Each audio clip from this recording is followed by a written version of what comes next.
Əbu Hüreyrə Allah ondan razı olsun rəvayət edir ki, Peyğəmbərə sallallahu aleyhi və səlləm belə dedilər: Ey Allahın elçisi, filan qadın gecəni namaz qılır, gündüzlər oruç tutur, yaxşı işlər görür, sədəqə paylayır, lakin qonşularına dili ilə əziyyət verir.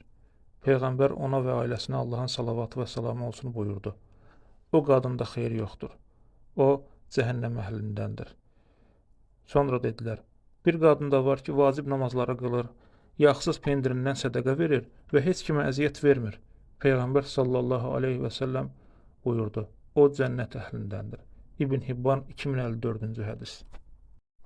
Burada Peyğəmbər sallallahu aleyhi və səlləm bu qədər xeyirxah işlər müqabilində həmin qadının xeyirsiz olduğunu, üstəlik cəhənnəmlik olacağını xəbər verir.